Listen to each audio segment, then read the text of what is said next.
My name is Mistie Reed. I graduated from Thurston High School. I'm originally from Texas, but I have come to make Oregon my home because of my husband. I'm Jamieson Reed. I'm originally from Springfield. I graduated from Springfield High. I'm an engineer in the Marine Corps. Right now I'm on recruiting duty here in the Eugene area. Walker was definitely a surprise. I had just gotten back from a deployment with the Marine Corps from Central America. And we had this discussion that I'm not ready right now type thing, you know? I was feeling totally fine, like no symptoms, no morning sickness, nothing like that, but I just had a feeling, and I was like, I should just take a test. I take the test, and the thing is immediately a plus sign. She's like, I got something to tell you. I was like, don't be go mad. Crazy. But she pulls it out and says, we're pregnant. I expected him to be disappointed a little bit, but he could not stop smiling. I have type 1 diabetes. I've had it since I was 16 months old, and going into the pregnancy, I knew that I was a high risk. Friday, I started feeling him move less. I didn't think a whole lot about it, but then Saturday morning, I hadn't felt him move for a really long time. I just knew that it wasn't right. There's a lot of challenges to a baby when mom has diabetes. In general, it creates an abnormal environment for the baby to develop in. One of the nurses we know happened to be on duty and pulled me aside and kind of scared me for a second and basically said, hey, your baby's in distress. You need to be prepared for the worst. The door comes flying open, and here he comes into the room right next to the OR, not looking the greatest.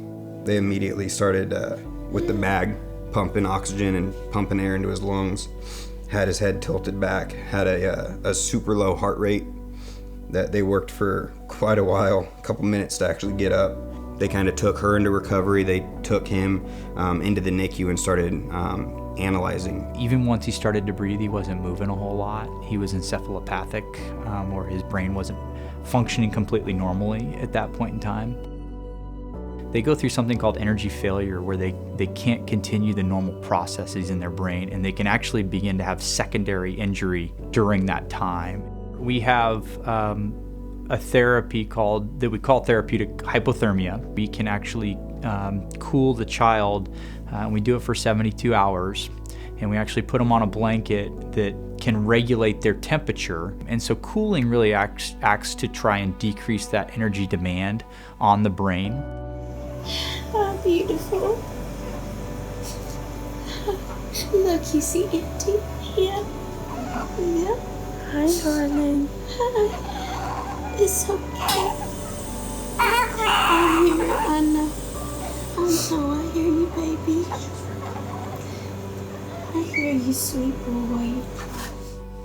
And it's still, hard to look back at those pictures. It was rough. It was heartbreaking. We didn't know that he would be normal like this.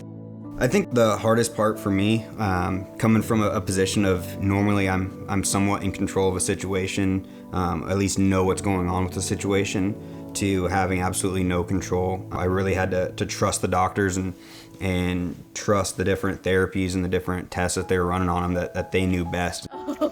Kick. You got excited. Now you're going to eat the water. Kick.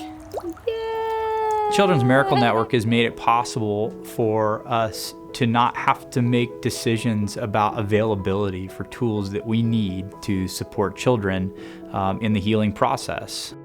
I can't imagine life without him. The best thing is that he is healthy, he's happy, and he's just a joy.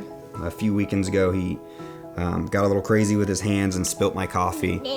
And it kind of occurred to me that, we could have been in a position where he wasn't here to spill my coffee and create these messes like he likes to do, or even though sometimes it's a pain in the butt, you love every moment of it.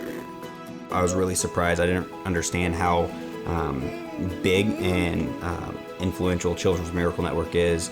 If you think about a child that that's been born, that's been in the NICU, that family's been touched by Children's Miracle Network, and that child is probably a lot better off because of what was available to them. Whether they know it or not.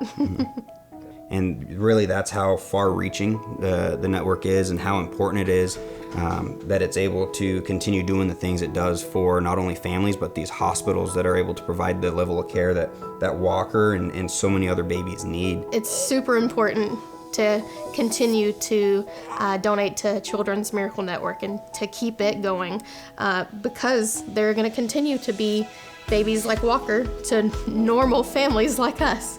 For me, I just want to say thank you to everybody who has given to Children's Miracle Network in the past. If it wasn't for their donations, Walker wouldn't be who he is today. I think it's important to remember that people who are considering donating now, a year from now, you're going to have an effect on another Walker, another child that's been in a similar situation.